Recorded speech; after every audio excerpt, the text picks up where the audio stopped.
akala, ano ba akala nyo na nagbago si Digong? No? Yeah. Yun yung sinasabi ko sa kanila no? Dahil Ronald, dahil umiiyak siya dun sa harap ng puntikan nanay niya, di ba? Nagbabago na siya. Sabi niya, I will metamorphose, di ba? That the office, the dignity, sabi niya, the dignity of the state, it beckons me to transform, yung mga ganyan. Binanggit ko liyan na dapat itong mga kaibigan natin sa kaliwa has to come clean. Hanggang ngayon, wala silang pag-amin Hanggang ngayon, wala silang assessment doon sa naging role nila sa pagkapanalo ni Digong at yung first 2 years ni Digong. Right. Hindi lang...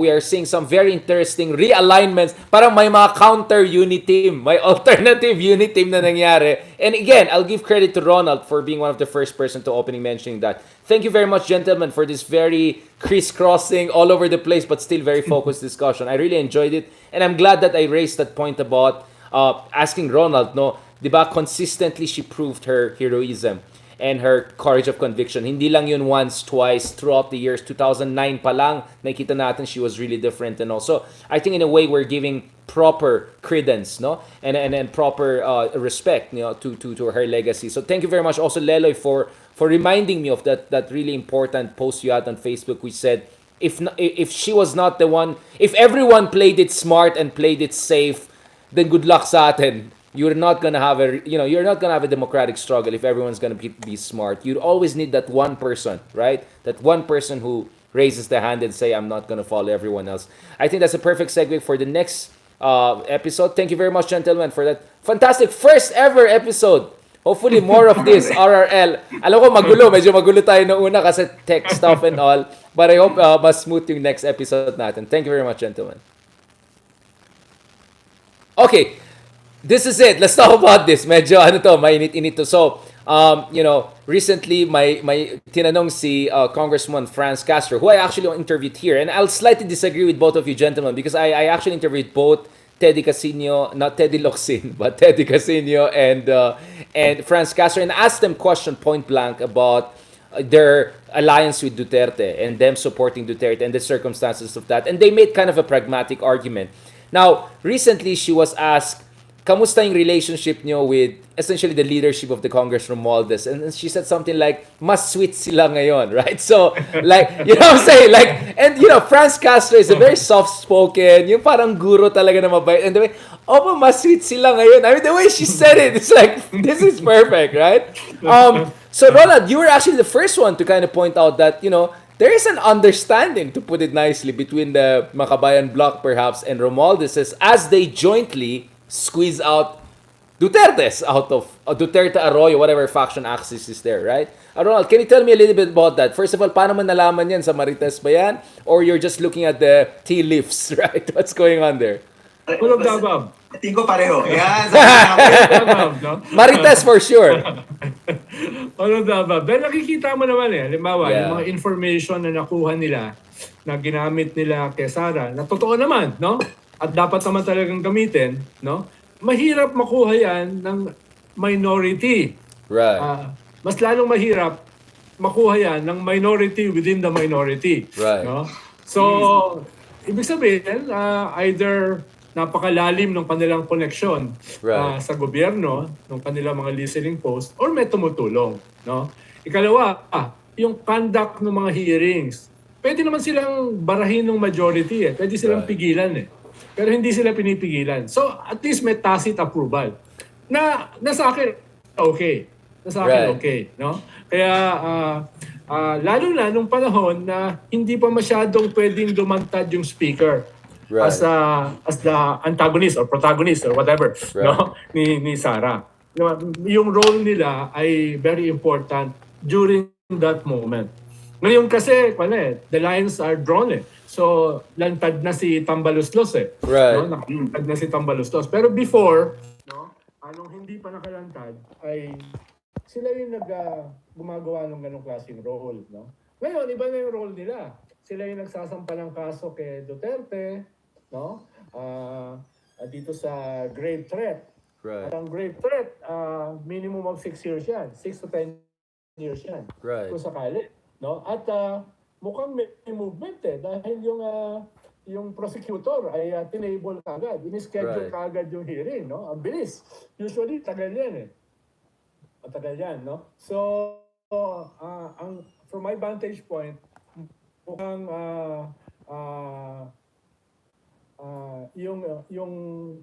yung pagiging Teflon ni Duterte ay tapos na. So talagang tatamaan na siya. Yun nga. Ronald, the reason I'm asking you. Meron na balita about impeachment ni Sara, no? Tinanong din si Congressman Franz Castro diyan. Kayo ba yung magfa-file ng impeachment, no? Ganon. Sabi niya, hindi, yung ibang kasama namin. No, ibang kasama namin. Ibig sabihin, meron silang alam. No, meron silang alam dito. At sinabi rin ni Maharlika yan, doon sa kanyang, yung kanyang post today, na kinausap ni BBM. Wait. Let me just pause you. You just cited Maharlika, so that's one of your sources of Marites. Yeah. Talagang authority na si Maharlika. Walang, Ronald. Ito si Ronald, kaya ako nanonood ng seminar dahil kay Ronald. Dahil sabi niya, kung gusto madikod ang DDS, kailangan manood ng seminar, kaya mo makinig ng Basic true. Ayun naman, ang homework natin kay Ronald ay magmaharlika. Oo. Yan lang, di ko na according to Maharlika, hindi ko na kayanan yun. Panoorin nyo si Banat Bay. No? Yon. Panoorin nyo si Sasot. Sama mo na si Malutikia, no? Uy, Nagpapanggap na political analyst, Si Sasot daw, nakatira na sa Beijing ngayon. Narinig ko sa isang interview, sabi niya, based in Beijing na daw siya. Baka magsi-CGTN na siya. Parang si ano. Parang yung spokesperson ni si Andanar. Nasa Beijing na. Host na siya sa CGTN. Malapit na to siguro. So baka sila yung John the Baptist, paving the way for someone greater than them. Nasusunod sa Beijing. Wag naman sana. Wag naman sana. ICC. Sa mahigpit na yakap, sa mahigpit at malambing na yakap ni Winnie the Pooh. Yan. Oo. Ay, maraming pera dyan. Maraming pera dyan sa China. Mayaman yan. Leloy, mayaman yan ang China. By the way, on a different topic, pupunta ba dyan si Xi Jinping sa lugar nyo, Leloy? Hindi lugar na, San Francisco. Walang nag-imbita sa kanya. So, ang press release parang pupunta eh. Hindi, wala nag-imbita. Nasa San Francisco na siya. Dumating na ata San Francisco. Pero ano daw pumunta sa isang very fancy lodge in the South Bay with President Biden na sila lang. Magsa-summit sila. Special summit. Leloy, let me also ask you about this. First of all, again, as a historian, okay, how do you compare the current quote-unquote understanding between Romualdez and the traditional politician leadership of Congress and the Makabayan bloc compared to the previous permutations of this? So, ano naman, di ba? Nakita naman natin sa libro ni Joseph Scalise na lahat ng iteration ng kaliwa sa atin naniniwala sa Leninismo. Hindi ako nagre-red tag, hindi ako nagre-red bait. Sinasabi ko lang Leninismo. Wait lang, hindi ito si Lenny si Lenin to. Okay, just in case. Lahat ng kaliwa naniniwala sa Vanguard Party, di ba? Yeah. Na Leninismo or na Stalinist din. Right. Ito ang argument ni Joseph Leninist Stalinist. O baka hindi niya sasabihin Leninist. Sabihin lang niya Stalinist. Whatever. Lahat ng Stalinist incarnation ng Communist Party or ng kaliwa sa Pilipinas ay nakipag-alyansa na sa mga trapo. So yung first Communist Party, yung PKP, nakipag-alyansa kay Ferdinand Marcos. So may president na for this. Contemporary left natin, contemporary Maoist left, ay ang dami-dami ng alyansa kumpara kay Digong. So may president naman for this. Now, is it necessarily bad? Hindi ko alam actually. So itong vision ko ewan ko agree kayo sa akin. Ang vision ko is actually wala ng NPA, the full legalization of the Communist Party of the Philippines at hindi na UG yan, hindi na underground yan. Kung anong gusto lang itawag sa sarili nila, pag fully legal na sila, wala akong pakialam. Pwede lang tawagin nila sarili ng I Love Bao Party, Makabayan Bloc, CPP. I don't really care. Basta kailangan meron na tayong full legalization. At sa tingin ko, meron akong isang kaibigan, very interesting political analyst. Galit siya sa mga Maoista. Pero sabi niya, every year, every election, binoboto niya ang bayan muna. Sabi ko, bakit? Ayaw mo naman sa kanila. Sabi niya, I want to encourage yung parliamentary, I want them to fall in love with the parliamentary system. Nudge them in that direction. I want them to fall in love with the parliamentary system. So I don't know, medyo kadire na yung mga people who are, on paper supposed to be opposed to each other are allying with each other. Pero kung nakita nila, for example, na ang NPA ngayon, gunaw na, di ba? Mahina na talaga ang UG ngayon. Sa legal, pwede sila maging malakas through Makabayan Block. And kung yung legal na yon bears certain fruits. Like for example, ma-impeach si Sara, matanggal si Sara, ma-exile si Digong sa China, ganyan. At napakita nila na bahagi sila ng proseso niya. Baka ma-encourage yung parliamentary cell. Ngayon, ito isa pang mahalaga dito. Patay na si Tatang. Di ba? Patay na si Tatang na mag-i-insist on the romance of si Tatang Joma. Na mag-i-insist on the romance of... wait lang. Sorry. I was making sure which Tatang is this. Okay. Hindi, si Tatang Joma. Di ba? Si Ayatollah. So, may mga nangyayari talaga ngayon. Meron ka talagang possibility ngayon na meron na talagang full legalization of the Maoist Communist movement. In part, yung parliamentary democracy of that move. So, so sana, matagal ko ng pangarap ito yung full legalization. Baka, I don't know. Ikaw, Ronald, do you think that's the future? I mean, sorry, Ronald, to cut you lang. The reason I find Leloy's intervention very interesting because I interviewed actually not once but twice si Jonathan Malaya, Undersecretary and Spokesman for the National Security Council. So we discussed the NTF, LCAC, red tagging, and all of that. And essentially, yung parang point dito is, hindi naman kami against necessarily progressive politics. Ang ayaw namin yung mga nagpapanggap na parliamentary sila, pero actually they're just a front for a kind of underground movement, etc. But ako naman, nung na-interview ko naman some of these people, I think some of them are genuinely invested in parliamentary politics. Do you think it's time to nudge na para matapos na yung isang part? Ronald, do you think dapat tapos na itong armed struggle? Because it's not really, it has not really helped the cause, has it? Saka Ronald, umuntik nyo na matapos ng panahon ni Pinoy, di ba? I mean, meron talaga eh. Yung sana sasabihin ko dahil 2011, 2012, ako yung head nung special track nung tumigil yung official track ng peace talks. Ako yung pinadala sa DUTERTE to negotiate with Joma. Ang tawag din special track dahil yung official nawala or tumigil. For more than a year, very reasonable si Joe. Yeah. No, nung una nga naming meeting ito sinabi ko sa harapan nila Nato Reyes nung namatay si Joe nung the chief, no, yung program ng Channel 5. So sinabi ko sa harapan nila in several guestings, no. Sabi ko kay Joe nung first time kami nagkita sa Utrecht, Joe, one-on-one muna tayo. Yung delegation mo tsaka yung delegation ko, palasin muna natin. Tapos tinanong ko siya, Joe, seryoso ba kayo rito? No? Seryoso ba kayo dito? O ito yung dati yung framework na political mileage, propaganda, etc. etc. Very frank si Joe. Come on, Ronald. No? We have to negotiate while we still have something to negotiate with. Yan sabi niya. No? Tapos sabi niya, gusto ko nang umuwi. Dahil yung mga kabats niya, mga kamag-anak niya, nagkakamatayan na. Gusto niyang abutan pa yung kanyang mga ka-generation. Ka-generation. Kaya nung bumalik ako sa Malacanang with Pinoy, with the Chief of Staff ng Armed Forces, etc. Sabi ko, may problema tayo. Sabi ni Pinoy, bakit? Mukhang seryoso si Joe. Mukhang seryoso sa political settlement. Mukhang seryoso gustong bumalik. No, yung gano'n. So, baka tayo pa yung mag-secure kay Joe pag bumalik. No? Anyway, to make a long story short, no, yung pipirmahan nila ay puro best efforts. No, puro best efforts. Walang coalition government, walang free all political detainees, no? Walang basta lahat yung best effort, no? Kaya nagulat ako na nung fast forward, nung panahon ni Digong, ang daming binigay sa kanila, nag-collapse pa rin. Pero nung panahon namin, pumayag sila. Bagamat ni-reject ng NPA yung kasunduan namin ni Joe at that time, no?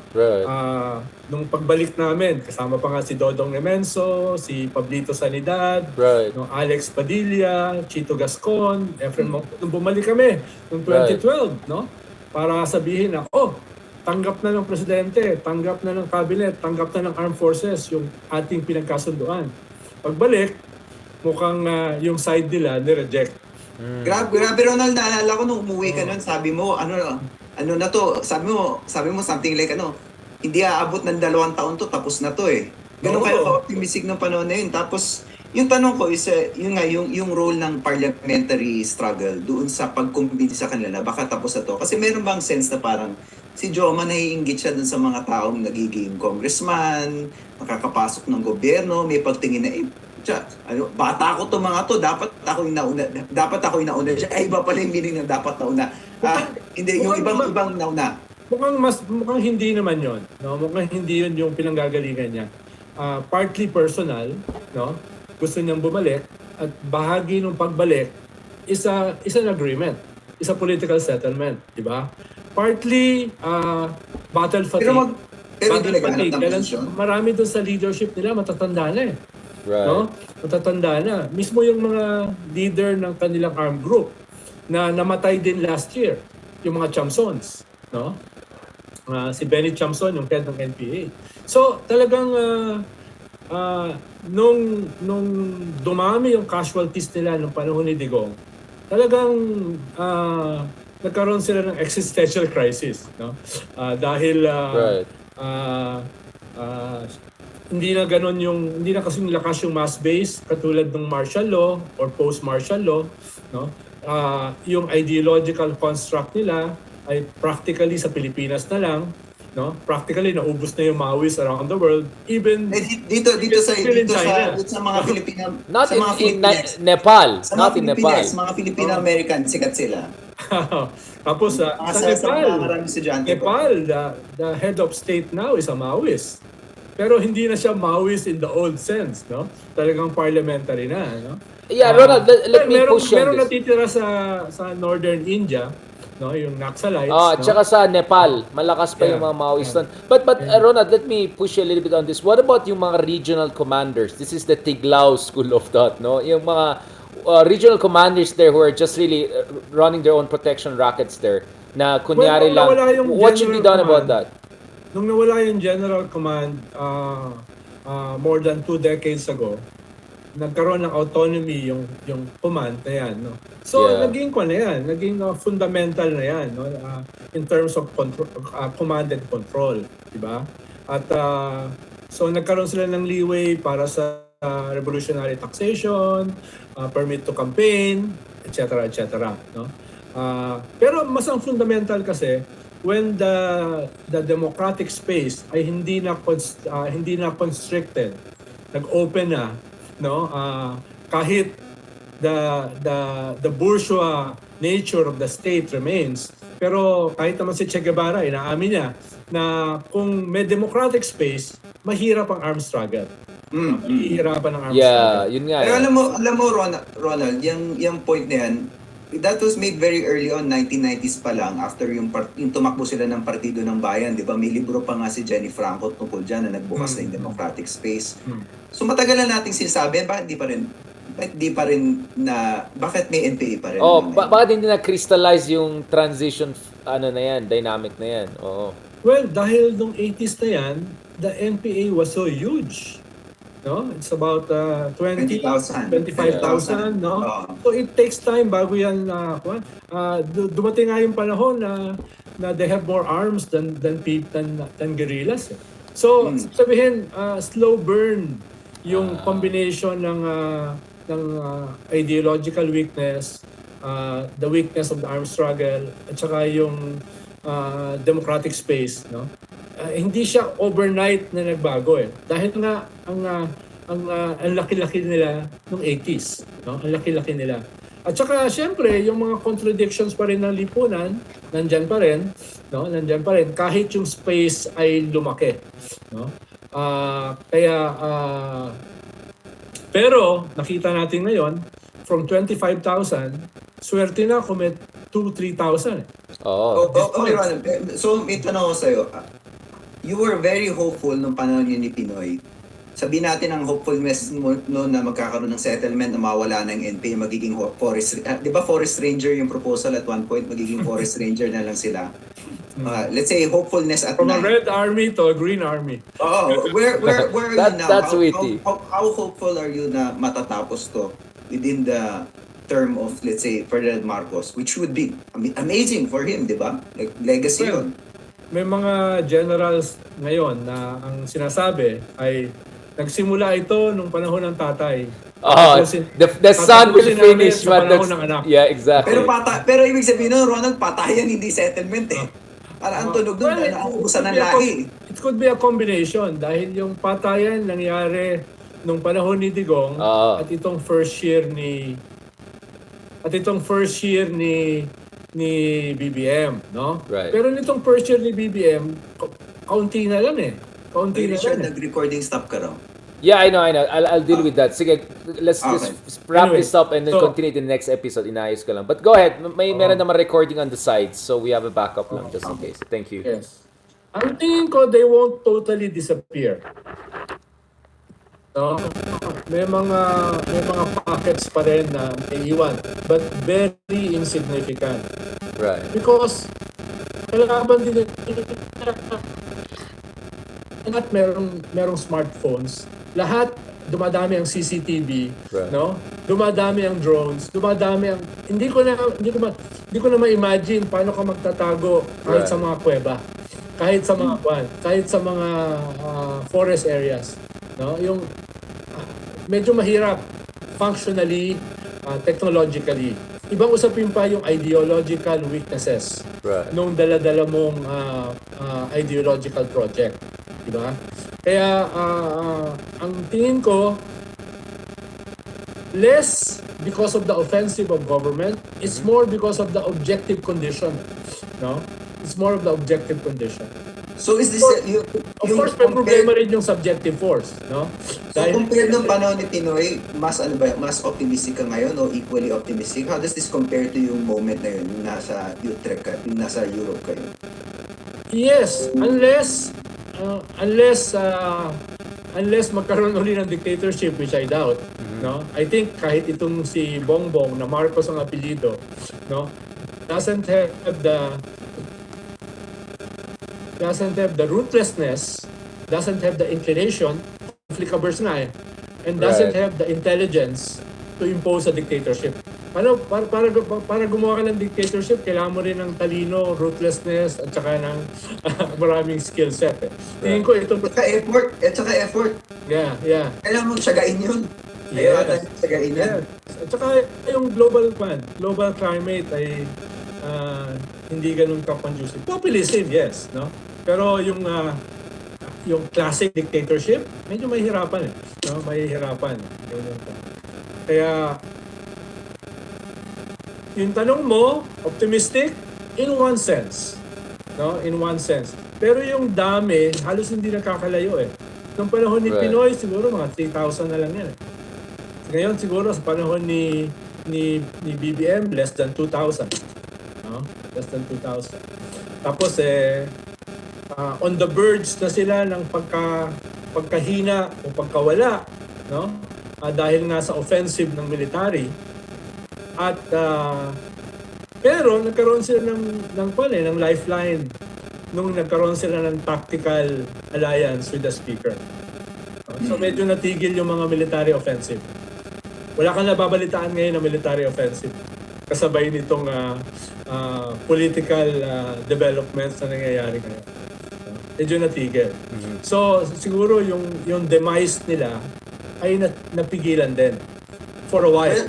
Yun na naisip ko is this just another ploy para pahingahin yung military arm nila? Kasi naalala ko nung panahon ni Digo, may mga kahit best friends ko yung mga yan, may mga nakakausap pa rin ako doon sa mga yan.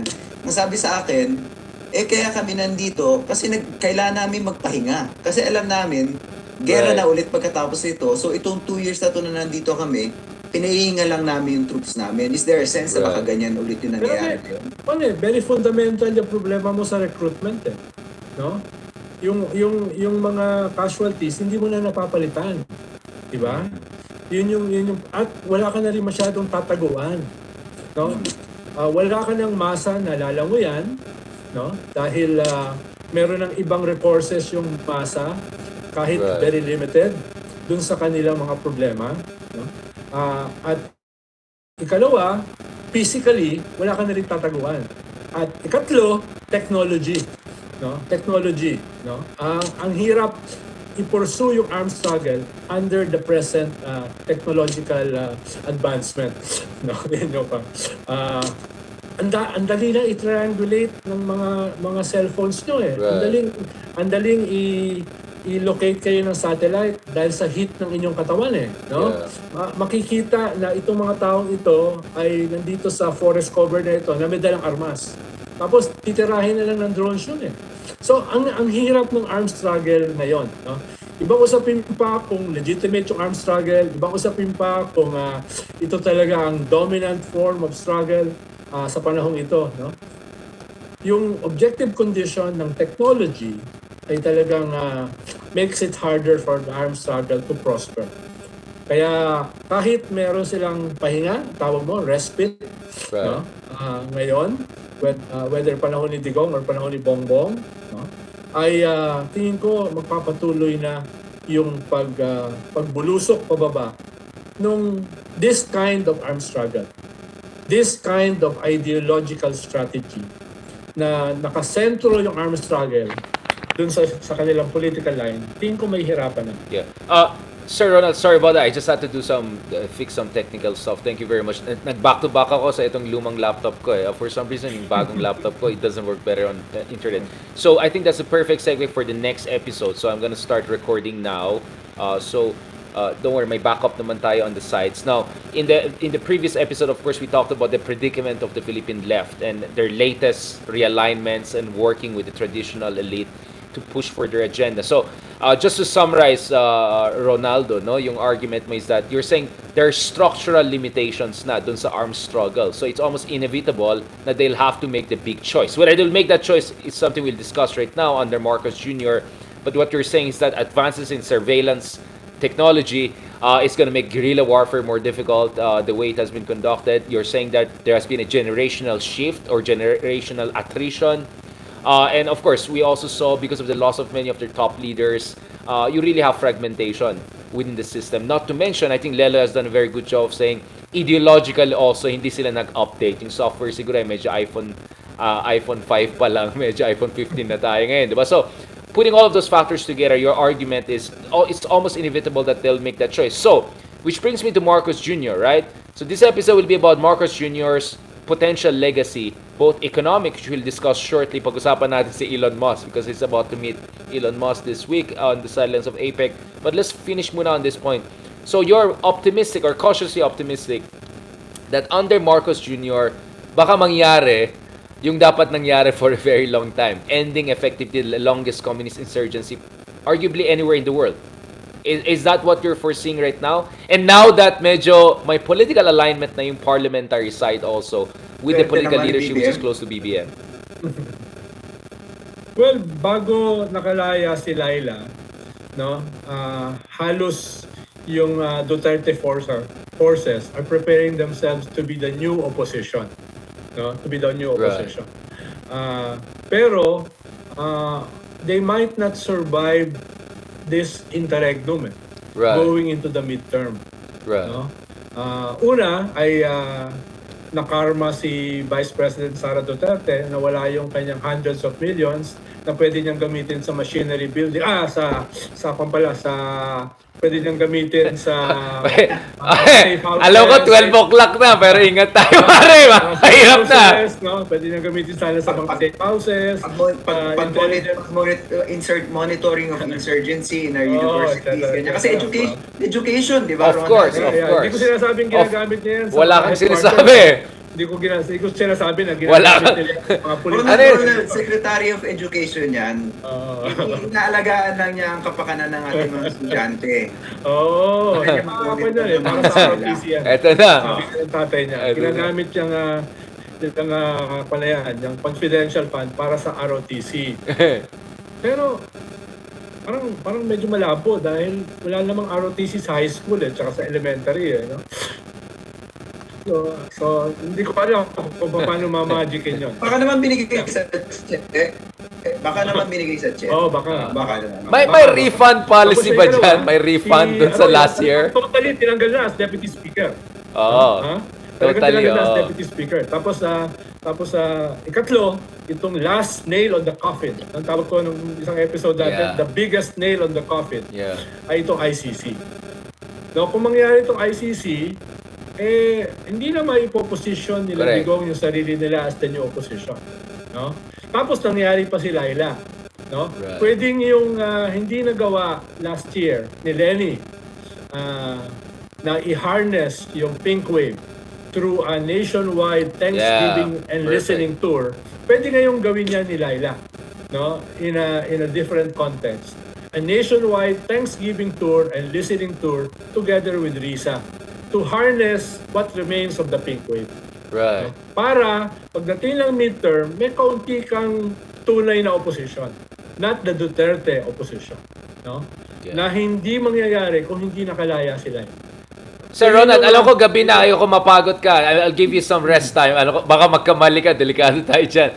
No, Leloy, I think Ronald is essentially saying that it's almost inevitable that some on the far left will have to move to the center left. Do you see a possibility, Leloy, or are you looking forward to, for that matter, of, let's say, more Risa and Franz Castro working, those types of people working together as part of a kind of a new mitochondria of a revived opposition, as Ronald has been talking about for quite some Alam mo time? yung isa pang possibility nito is split yung left. Babalikan lang natin yung negotiations ni Ronald. Sa tingin ko kung naiuwi ni Ronald yung yung resolution noon, hindi lang bayani si Ronald, kundi he might have actually triggered another split in the left. Kasi sa tingin ko hindi lahat papanig kay Tatang eh. May mga hardliners na mananatili. Correct. So, ang mangyayari doon, meron kang left na papasok sa gobyerno or magiging kaalyado ng gobyerno. Pangalawa, meron kang sobrang hardliner na sobrang liit. Pero, essentially, pag gano'n nakaliit, I think nung time nyo, parang weren't you using the words around police action? Pag gano'n nakaliit, police action na lang yun, hindi na insurgency eh. So, baka gano'n yung mangyayari. Kung ma-split mo ganun, maybe yung mga tao na lumayo na from the armed struggle, sila ngayon yung baka maging mga katropa ni Risa sa Senado o sa Kongreso ganyan. I would I really like that. That would be nice. Yeah. Do you see that pink and red coming together or something like that? Kind of a Kasi tingin ko kaya ng purple, split parang nangyari yun doon. Kailangan ng split. Ako lang yun. Well, hindi automatic, no? Dahil magkakaroon niya ng transition, gestation period, no? At trust building, no? Hindi yan kailangan ng panahon para mag-build ng trust eh. So hindi yan mangyayari overnight, no? Dahil marami na ring mga away, marami na ring dugo, marami na ring mga differences. Kaya hindi automatic halimbawa from a Maoist ideology biglang magiging social democratic or magiging liberal democratic. Yun. Immediately, hindi yan ganun kabilis, no? Hindi yan ganun kabilis, no? Others will be jogging in place, others will lie low, no? Baka nga mas marami yung mag-lie low, no? Dahil pagod na, dahil disillusioned, no? With their leadership, with their ideology, and a few might reinvent themselves into a different ideology. But I doubt kung yung majority ng pinag-uusapan natin ay gagawin yung ganyang klaseng political and ideological transition immediately. No? Tingin ko marami yung maglalaylo sa pagkakakilala ko dun sa mga iba. No? At yung iba will remain. No? Yung sinasabi nga ni Leloy na a small minority, no? Which can also be dangerous dahil you just need 100 suicide bombers to create havoc eh. No? So kung merong matitira sa iyo na a few hundreds, no? Very hardline, very fanatic, no? Pa rin yan. Delikado pa rin. Delikado yan. I think most will lie low. Dito rin siguro makita si Ronald. Dito natin makikita yung level ng ideological indoctrination. Kasi kung mababaw yung Maoismo, di madali rin magunaw. Pero kung talagang malalim at taon-taon mong inaral, siguro mahirap matibag yun ng basta-basta.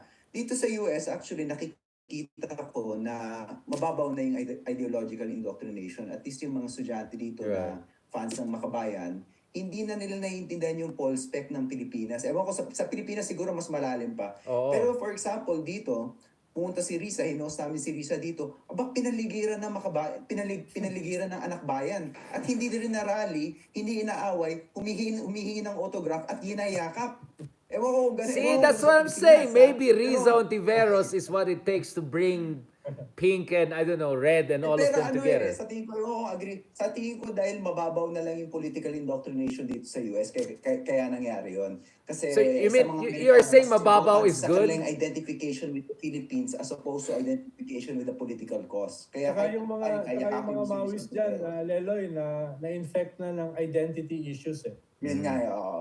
Kita nila si Risa, Pilipino, purely Maoist babae, progressive, di ba? Yan ang stuff nila. It's So fine. identity politics can bring them together. So if there's a disagreement on political economy and revolutionary agenda, what can bring... That's a good point. I like that point. Kahit yung mga staff ni Risa, gulat na gulat din. I like that Bakit kami point. hinayakap Very dito good point. nitong kwarto? Ay, sininayakap talaga, ha?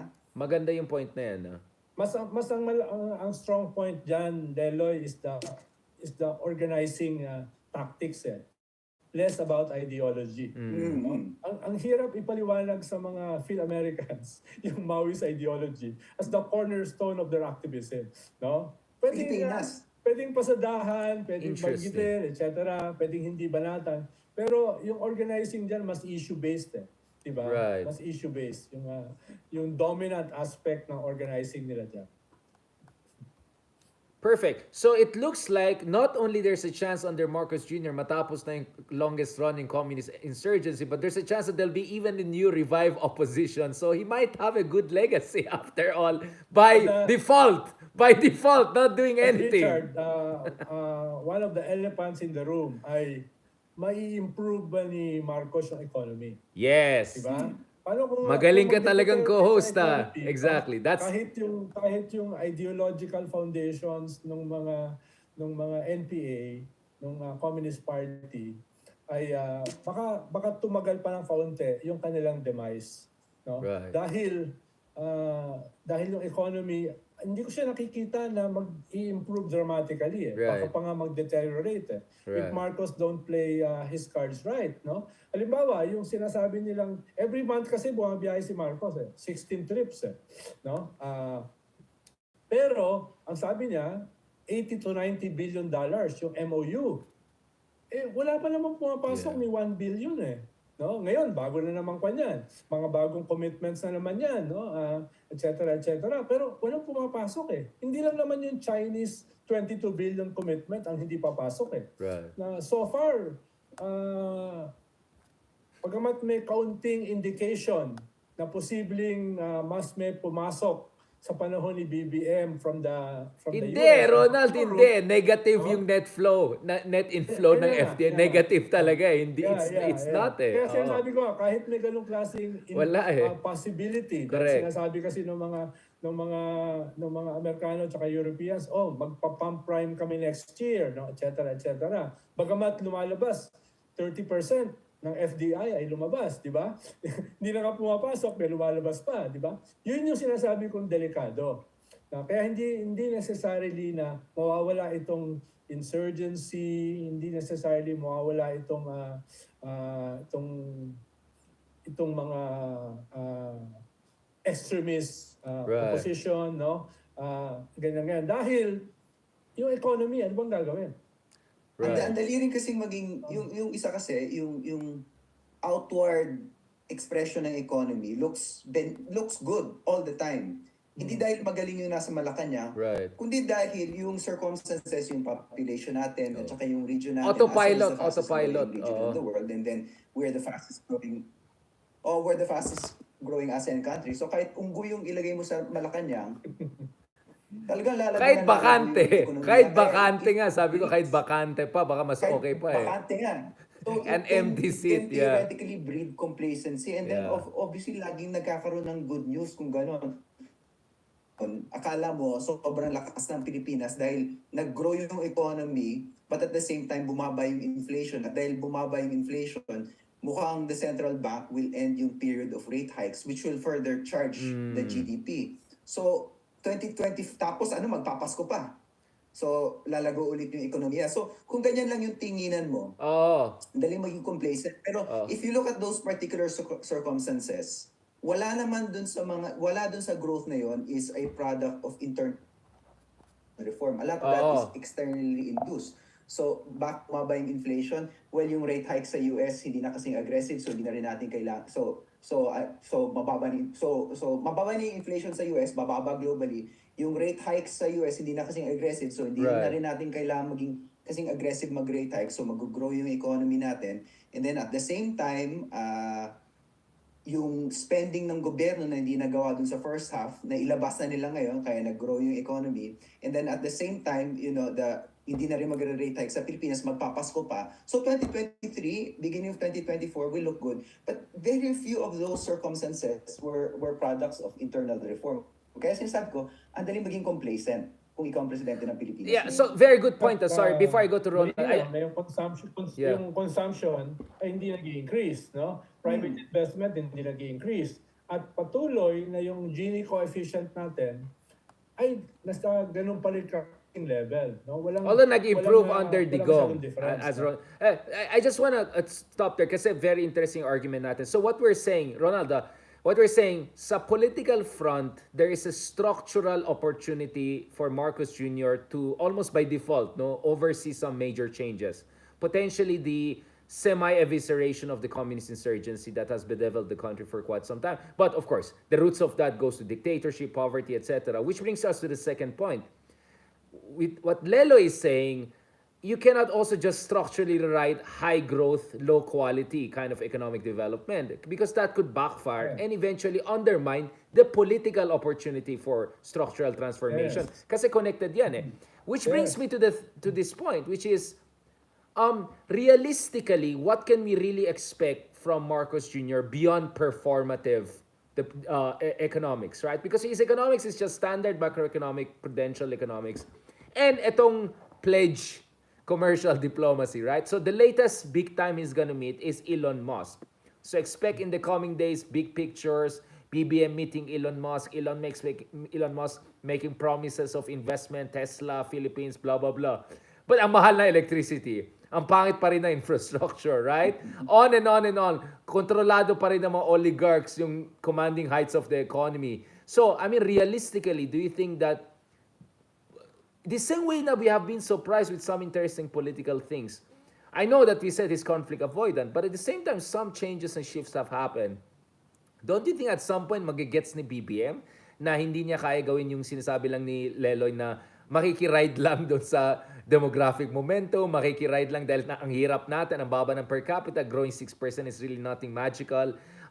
Do you think eventually, both of you guys, do you think at some point baka magising si BBM or sabihan siya ng mga advisors, sir, kailangan mo you need to leave something major behind. You need to get big investments in. You need to really get the utility sector, basic ingredients of economic development going. You need to have, as I always put it, some element of industrial policy, which is back in vogue nowadays. Kahit huwag na natin pag-usapan ang progressive economics. Pag-usapan na rin natin yung template ng gobyerno o at least ng dominant class sa panahong ito, no? Even within that framework, no, hindi maiiwasan ni BBM na ayusin yung comparative advantage ng bansa. No? Because yung inaasahan nila kasi investments sabi mo nga, lumalabas pa nga no? More than 30%. Net so negative. itong sinasabi ng kaibigan natin na si Dindo na investments na substantially papasok. Hindi yan papasok hanggat yung comparative advantage mo, halimbawa sa electricity, ay ganyan pa rin. Diba? Yan yung, kaya nga, talagang kahit pinagmamalaki ni Jokno na tayo ay, ang sabi niya, fastest growing economy in the ASEAN region. Right. Nalampasan na tayo ng Vietnam. At kung hindi magbabago yung ating comparative advantage, because perhaps in the next 5 years, malampasan tayo ng Cambodia. Right. Kaya, yun ang kailangan ayusin ni BBM. No? Right. yung comparative advantage na yan, na isa lamang yung electricity at saka power, no? Kaya isa pa rin yung corruption ay matindi pa rin. Ang dami kong nababalitaan halimbawa sa house, no? Ang dami kong nababalitaan. Akala ko kay Maharlika ka mo nabalitaan yung mga crops. Hindi. Mga listening post ko So, marami nagrereklamo no? So, kailangan talagang mag-clamp down. Halimbawa, itong mga hoarders, itong mga smugglers, na sabi ni BBM, nung nakaraan niyang SONA, ipapakulong ko, etc. Sino nakulong? Wala kang alam ni isa na nakulong Pero yun yung sinabi niya sa SONA niya.